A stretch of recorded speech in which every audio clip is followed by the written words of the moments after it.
My fiancée stopped responding and assumed I'd chase her. I didn't. I continued living normally. Weeks later, when she tried to reconnect, the dynamic had shifted in a way she didn't control. I don't understand why you're not fighting for us.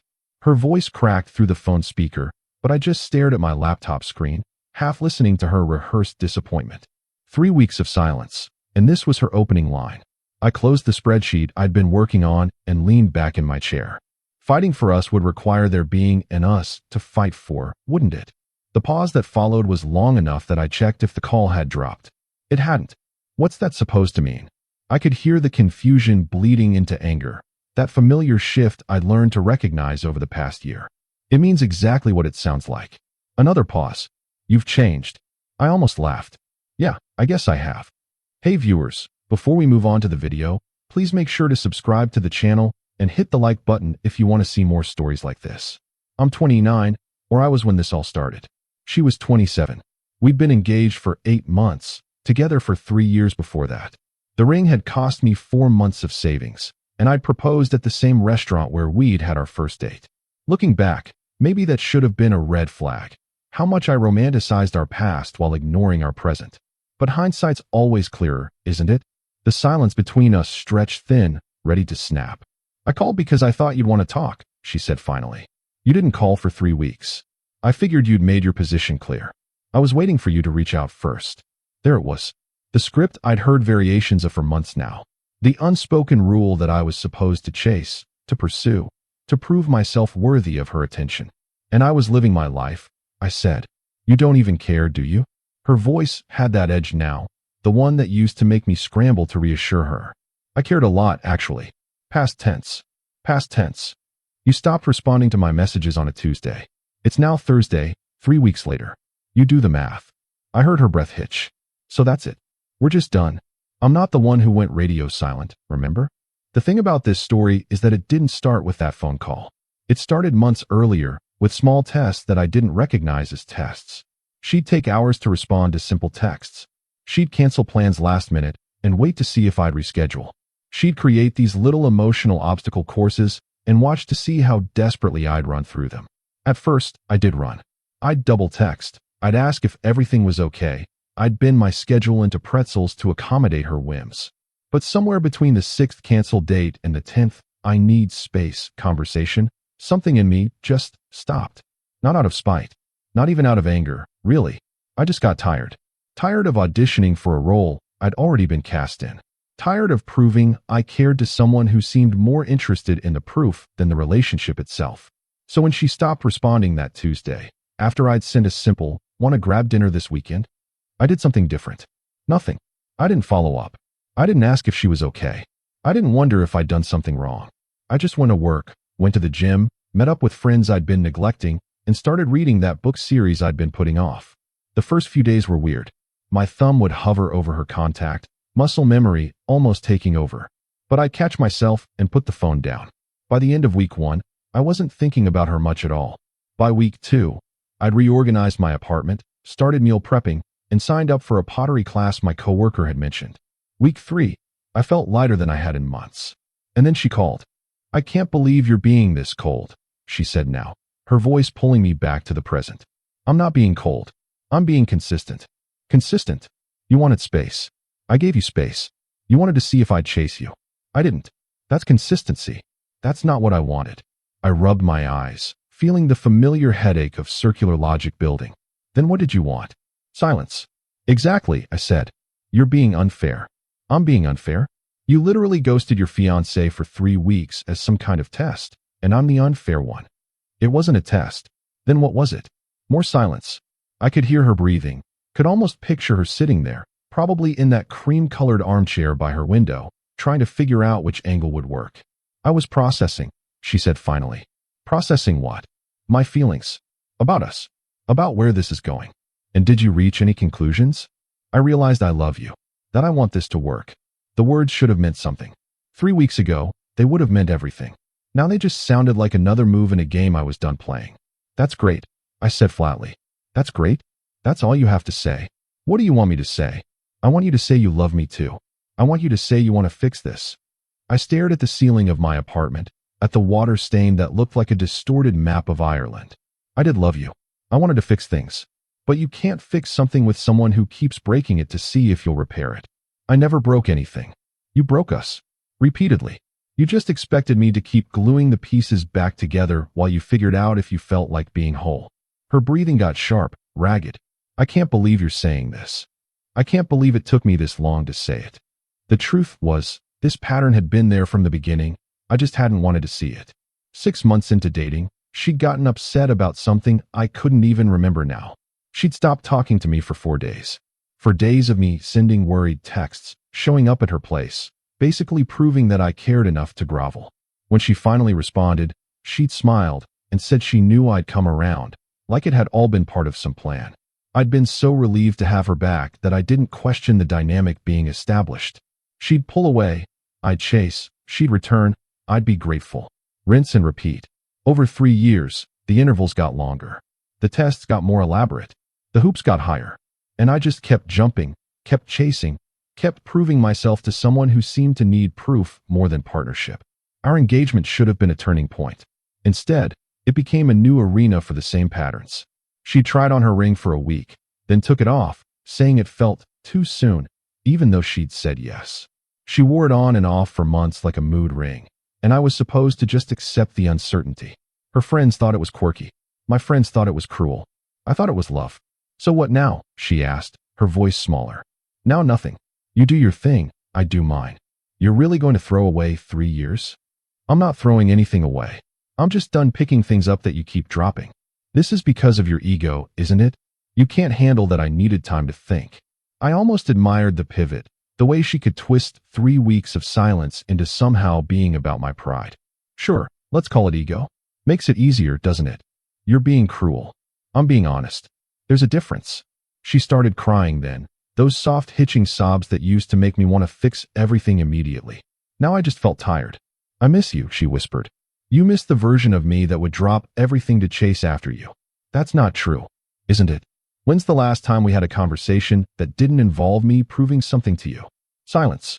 When's the last time you asked about my day without it being a setup for talking about yours? More silence.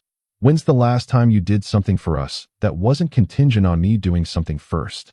The silence stretched so long I thought she'd hung up. I don't know, she said finally, her voice barely audible. Yeah, I said. Me neither. I heard her take a shaky breath. Can we meet? Talk in person? Why? Because this is too important for a phone call. It wasn't too important for 3 weeks of silence. Please. That word, the one she knew worked on me. The magic word that had unlocked 1,000 second chances. I don't think that's a good idea. Why not? Because I've spent 3 weeks building something I don't want to tear down. Building what? A life where I'm not constantly wondering if I'm enough. Where I'm not waiting for the next test. Where I can just exist without performing. She was quiet for a long moment. You're seeing someone else.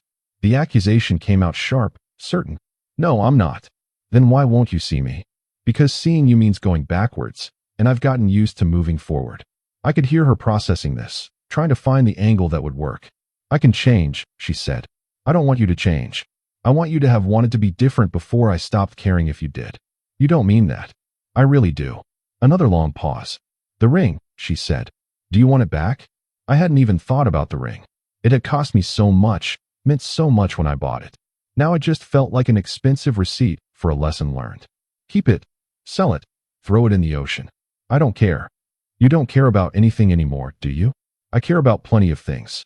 I just don't care about playing games disguised as relationships. She laughed, but it sounded hollow. Games. You think this was all a game to me? I think you got so used to testing my limits that you forgot to build something that didn't require constant verification. That's not fair. Life's not fair. Relationships shouldn't have to be this hard, though. I heard her move, probably standing up, pacing like she did when she was trying to regain control of a situation. What if I promised to change? What if I proved to you that I could be different? And there it was. Another test. Another hoop. Another chance to prove myself by letting her prove herself, which would inevitably turn into me proving myself again.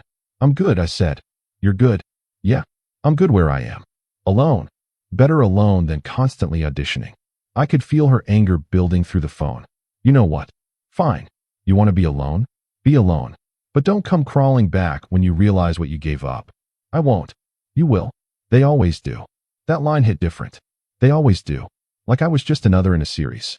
Another person she'd run through this pattern with. How many? I asked. What? How many before me did this same dance? Silence. That many, huh? That's not what I meant. Yeah, it was. And honestly, it makes sense now. This isn't about us. This is about whatever pattern you learned works for you. Don't try to psychoanalyze me. I'm not. I'm just recognizing that I was playing a game with house rules I never agreed to. She was quiet for a moment. Then her voice came back harder. You're going to regret this. Maybe, but I doubt it. I'm serious. You're making a huge mistake. Then it's my mistake to make. I could hear her breathing change, getting faster. I can't believe this is how it ends. It ended 3 weeks ago. This is just us acknowledging it. No, it didn't. It doesn't have to. But it does. Because I'm not the same person who would have chased you anymore. People don't change that fast. Sure they do. When they stop investing energy in the wrong things, they have a lot more energy for the right things. And I'm a wrong thing now. You're not a thing at all. You're a person who wants something I can't give anymore. Which is constant validation that I care more than you do. The line went so quiet I could hear her clock ticking in the background. Is there anything I can say? She asked finally, her voice stripped of its earlier anger. To change my mind? No. Why not? Because you'd say whatever you needed to say to get me back, and then we'd be right back here in another few months. You don't know that. I know the pattern. I know that every time I think we've moved past this, you find a new way to test if I'll stay. What if I'm scared of losing you? Then you should have acted like someone who was scared of losing me instead of someone who was confident I'd always be here. I heard her sob then, full and unrestrained. It should have broken me. 3 months ago it would have. Now I just felt sad for both of us. I'm sorry, she said through tears. I know you are. I'm sorry too. Then why can't we fix this? Because sorry doesn't rebuild trust. Actions do. And your actions showed me that I was always going to be the one doing the work. That's not true. Name one time in the last 6 months where you initiated fixing something between us. Silence. One time where you reached out first when there was a problem. More silence. One time where you made yourself uncomfortable to make us more comfortable. The silence stretched so long I started counting seconds. I got to 47 before she spoke. I can't. Those 2 words held more honesty than anything else she'd said. Yeah, I said softly. I know. I really did love you, she said. I believe you. I think you loved me as much as you were capable of loving anyone who wasn't yourself. That's cruel. That's honest. There's still a difference. I heard her set something down. Maybe her phone, maybe herself. What do I do now? She asked. Whatever you want. You're good at that. I meant about us. There is no us. Not anymore. Just like that. No, not just like that. Like 3 years of that. Like 100 small moments of that. Like every time I chose you, and you chose to see if I would. Her crying had quieted now, replaced by something that sounded like resignation. I didn't mean for it to be like this. I know. But intent and impact are different things. When did you become so cold? I'm not cold. I'm just clear. Same thing. Not even close. I stood up from my chair, walked to my window, looked out at the city lights starting to flicker on as evening approached. 3 weeks ago, I'd have been getting ready for dinner with her right now, planning what to wear, what to say, how to make her smile. Now I had pottery class in an hour and plans to meet friends after. Simple things. Easy things. Things that didn't require a strategy guide. I should go, I said. To what? Your perfect new life without me. To pottery class, actually. Then meeting some friends for drinks. Pottery class? Yeah. It's surprisingly relaxing. You hate crafts. I thought I did. Turns out I just never had time for them. She laughed, but it was bitter. 3 weeks, and you've completely reinvented yourself. Not reinvented. Just remembered who I was before I made you my whole personality. I never asked you to do that. You didn't have to ask. The rules of the game made it necessary. There was no game. Then what do you call testing someone repeatedly to see if they'll stay? Silence. What do you call withdrawing affection to see if they'll chase? More silence. What do you call creating problems just to see if someone will solve them? I was insecure, she said quietly. I know. But your insecurity became my full-time job. I heard her take a shaky breath. I thought you liked taking care of me. I did. Until I realized you were never going to take care of me back. I tried. You performed trying when it suited you. There's a difference. The evening light was turning everything golden now, that magic hour that photographers love. Everything looked softer, kinder. I wondered if that's how I'd remember this conversation eventually, softened by time and distance, kinder in retrospect than it felt in the moment. I should let you go, she said. Okay. That's it. Just okay. What else is there? I don't know. Closure? A real goodbye. This is the real goodbye. We just didn't do it 3 weeks ago when we should have. You're really not going to give me another chance? I gave you 1,000 chances. I'm just out of them now. What if I? There's no what if that changes this. I'm sorry. She was quiet for a long moment. Take care of yourself, she said finally. You too. And if I need to talk? In the future? I think it's better if we don't. Right? Clean break. Clean break. I hate you for this, she said, but her voice had no heat in it. I know, but I also get it. I know that too. Goodbye, she whispered. Goodbye. I waited for her to hang up first. Old habits die hard. When the call ended, I stood there for a minute, phone in hand, waiting to feel something big. Regret, relief, anger, sadness. Something cinematic. But I just felt quiet. Like a conversation that had been screaming in my head for months had finally stopped. I set my phone down and grabbed my keys. Pottery class started in 45 minutes, and I didn't want to be late. Traffic was lighter than usual, and I made it with time to spare. The studio smelled like wet earth and possibility, and my hands remembered the centering motion from last week. My instructor, Patricia, an older woman with kind eyes and clay permanently under her fingernails, came over to check my work. Better, she said. You're learning to let the clay tell you what it wants to be instead of forcing it. I laughed. That's surprisingly applicable to life. The best lessons usually are. I worked the wheel for the next hour, losing myself in the rhythm of it, creating something that would exist whether anyone validated it or not. Something that had value because I made it, not because someone else approved of it. When class ended, I met up with 3 friends at a bar we'd been trying to get to for months. Marcus, Chun, and David, guys I'd known since college but had barely seen this past year. Look who finally escaped. Marcus called out when he saw me. Escaped is a strong word, I said, sliding into the booth. But accurate, Chun added. We've been running a betting pool on how long it would take. That's dark, I said, but I was smiling. David here said 6 months. I said a year. Marcus said never. I'm an optimist, Marcus shrugged. Or a pessimist, depending on how you look at it. She called today, I said. All 3 of them stopped, drinks halfway to mouths. And? David asked. And I told her I was done. Holy shit, Chun said. How do you feel? Marcus asked. I considered the question seriously. Lighter. Like I've been carrying something heavy and finally set it down. That's because you have been, David said. We all saw it. You just needed to see it too. Why didn't you guys say something? We did, Marcus said. Multiple times. You just weren't ready to hear it. He was right. I remembered the conversations, the gentle suggestions, the less than gentle interventions. I defended her every time, made excuses, explained away the patterns. Thanks for sticking around anyway, I said. That's what friends do, Chin said. We wait for you to figure your shit out, and then help you clean it up. We drank and talked and laughed, and somewhere around midnight, I realized I'd gone a full hour without thinking about her once. That felt like progress. When I got home, my apartment was dark and quiet. Not lonely quiet, just peaceful. I checked my phone out of habit. No messages. No missed calls. Nothing. I waited for that to bother me. It didn't. I fell asleep easily, without the usual anxiety that had been my bedtime companion for months. The next morning, I woke up to sunlight and the realization that I could do whatever I wanted with my Saturday. No texts to analyze. No moods to navigate. No tests to pass. I went for a run, made breakfast, read for a few hours. Simple things that felt revolutionary in their simplicity. Around noon, my phone buzzed. My stomach clenched reflexively, but it was just Marcus asking if I wanted to catch a game later. I said yes without having to check if I had other plans or if those plans might suddenly change. That afternoon, she posted a cryptic quote on social media about people not knowing what they have until it's gone. I didn't respond, didn't react, just kept scrolling. Her friends started liking it, commenting with supportive emojis and "you deserve better" messages. I wondered if they knew the whole story or just her version of it. Probably didn't matter. Everyone's the hero of their own narrative. By Sunday, she'd posted 3 more quotes, each one getting progressively more pointed. I still didn't respond. On Monday, she texted, "I can't believe you're just moving on like I meant nothing." I stared at the message for a long time. Typed out 3 different responses. Deleted all of them. Finally settled on, "I'm not moving on like you meant nothing." I'm moving on because staying meant making myself nothing.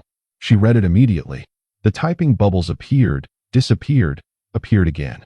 This went on for 5 minutes. Then stopped. No response came. Tuesday, I got a message from her best friend, Melissa. You're really going to do this to her? I didn't respond to that either. Wednesday, another friend of hers reached out. She's devastated. I hope you're happy. I blocked the number. I wasn't trying to be cruel, but I also wasn't going to engage with a campaign designed to make me feel guilty for choosing myself. Thursday marked 1 month since her original silence. I celebrated by finishing a vase in pottery class that actually looked like what I'd intended to make. Patricia seemed genuinely proud. First piece that's museum quality, she joked. Museum of mediocre pottery? I asked. Hey, mediocre is still better than terrible. That's growth. I took the vase home and put it on my kitchen counter. A tangible reminder that I could create something without it being tested, questioned, or conditional. Friday, she called again. I let it go to voicemail. She called again, and again. On the 4th call, I answered. What? I need to see you. No, please. I'll come to you. We don't even have to talk long. There's nothing to talk about. There's everything to talk about. I've been thinking. That's great. Keep thinking. Just do it without involving me. You're being unreasonable. I'm being clear. There's still a difference. I deserve closure. You got closure. You just didn't like how it sounded. This isn't closure. This is you being stubborn and punishing me. If that's what you need to believe, believe it. But I'm done with this conversation. I hung up before she could respond. She didn't call back. Instead, she showed up at my apartment Saturday morning. I was making coffee when I heard the knock. Looked through the peephole and saw her standing there, looking smaller than I remembered. I didn't open the door. I know you're in there, she called out. Your car's here. I stayed silent. Please. I just want to talk. 5 minutes. I waited. I was wrong, okay? I was wrong about everything. I took you for granted, and I'm sorry. The words I'd wanted to hear 6 months ago. Now they just sounded like another strategy. I've been seeing a therapist, she continued. Trying to work on myself. Understanding why I do the things I do. Good for her, I thought. Genuinely. But that didn't change anything for us. I know I hurt you. I know I played games. I know I tested you in ways that weren't fair. I stood on the other side of the door, coffee getting cold in my hand. But I'm ready to be different. I'm ready to be the partner you deserved. Past tense, I noticed. Deserved. Not deserve. Even now, she was already framing this as something that was over. Please just open the door. Let me show you I've changed. I set my coffee down, walked to the door, and spoke through it. I'm glad you're seeing a therapist. I'm glad you're working on yourself. But I'm not going to be your proof of concept. Silence on the other side. I need you to leave now. That's it. That's it. I heard her sob once, then footsteps moving away. I waited until I heard her car start and drive away before I opened the door. She'd left the engagement ring on my doormat, sitting in its original box. I picked it up, looked at it for a moment, then set it on my counter next to the pottery vase. 2 objects that represented different versions of myself. One that tried to buy love through grand gestures. One that created value through patient, consistent effort. I knew which one I preferred. That afternoon, I took the ring to a jeweler and sold it. Got about 60% of what I'd paid. Used the money to book a trip to Portland I'd been wanting to take for years. Art museums, coffee shops, bookstores. Simple pleasures I'd been putting off. The trip was in 3 weeks, and I found myself actually looking forward to it. 2 months after that final conversation, I ran into her at a coffee shop. She was with friends, laughing at something on someone's phone. She looked up, saw me, and her smile faltered. I nodded acknowledgement and turned back to my book. She excused herself from her friends and walked over. Hi, she said. Hi. How are you? Good. You? Better. Working on things. That's good. An awkward pause stretched between us. You look different, she said. Different how? Happier. Lighter. I shrugged. I am. Another pause. I meant what I said. About being sorry. About working on myself. I believe you. But it doesn't change anything. No, it doesn't. She nodded slowly. Can I ask you something? Sure. Do you ever think about what we could have been? If things were different? I considered the question honestly. Sometimes. But then I remember that things weren't different. They were exactly what they were. Right. I hope you find what you're looking for, I said, meaning it. Thanks. You too. She walked back to her friends, and I went back to my book. When I left 20 minutes later, she didn't look up. That night, I FaceTimed with my sister, who I'd been talking to a lot more lately. You seem good, she said. I feel good. Like, genuinely good. Or performing good? When did you get so perceptive? I've always been perceptive. You've just finally started being honest. Fair point. Genuinely good, I said. It's weird. Why weird? Because I thought being alone would feel lonelier. But it actually feels like I have more space to breathe. That's because you were already alone in that relationship. You just had company while you were doing it. My sister always had a way of cutting straight to the point. When did you get so wise? I asked. Probably around the same time you got smart enough to listen. We talked for another hour about nothing and everything. And when we hung up, I realized this was the kind of connection I'd been missing. Easy. Reciprocal. No games, no tests, no hoops. Just two people choosing to show up for each other. 3 months after everything ended, I started seeing someone new. Not seriously. Just coffee dates and casual conversations. Her name was Natalie, and she was straightforward in a way that was refreshing. When she wanted to see me, she said so. When she couldn't make plans, she said that too. No games, no reading between the lines, no tests. Just honest communication between two adults. It wasn't perfect. We weren't perfect. But it was easy in all the ways my previous relationship had been hard. One night, about a month into whatever we were doing, Natalie asked me about my ex. You don't talk about her much, she said. Not much to say. That's refreshing. Most people spend half the time talking about their exes. I spent enough time thinking about her while we were together. Don't feel the need to continue the tradition. Fair enough. Though I am curious about one thing. What's that? Do you think you'll ever talk to her again? I thought about it. Probably not. There's nothing left to say. No closure needed. I got my closure. She might not have gotten hers, but that's not my responsibility anymore. Natalie smiled. You know what I like about you? My devastating good looks and charming personality? Besides that, you're present. You're here because you want to be, not because you're running from something or trying to prove something. Is that rare? Rarer than you'd think. We finished dinner, walked around the city for a while, and when she kissed me goodnight, it felt uncomplicated. No wondering what it meant. No analyzing her body language. Just a kiss because we both wanted to. Simple. 6 months after everything ended, I got one final message from my ex. I saw you the other day. With someone. You looked happy. I'm glad. I stared at it for a while, trying to decide if I should respond. Finally typed. Thanks. I hope you find that too. She didn't respond, and I didn't expect her to. That night, I looked around my apartment, at the pottery vase collection that had grown to 6 pieces, at the books I'd been reading, at the photos from Portland on my wall. Evidence of a life I'd built for myself. Not in reaction to anyone. Not to prove anything to anyone. Just because I wanted to. I thought about the version of myself from 6 months ago, phone in hand, waiting for a text that would never come. I thought about the version of myself who would have dropped everything to chase after someone who kept running. I thought about all the nights I'd spent wondering what I'd done wrong, what I needed to fix, how I could be better. And then I thought about who I was now. Someone who knew that the right people don't make you chase them. They choose you, consistently, without making it a test. Someone who understood that being alone was better than being lonely in company. Someone who had learned, finally, that love shouldn't require constant auditions. My phone buzzed. Natalie, thinking about you. Hope you had a good day. I smiled and typed back. I did. Want to grab breakfast tomorrow? Her response was immediate. Love to. 9 a.m. at that place we like. Perfect. No games. No tests. No wondering if she meant it. Just two people making simple plans because they wanted to. And somehow, that was everything I'd been looking for all along. I set my phone down and went to bed, falling asleep easily, without the weight of uncertainty that used to be my constant companion. In the morning, I'd have breakfast with someone who showed up when she said she would. Tonight, I just had peace. And that, I'd learned, was worth more than all the dramatic proclamations and grand gestures in the world. The quiet truth was this. I didn't lose anything when she stopped responding that Tuesday. I found myself. And that was the only thing I'd been missing all along.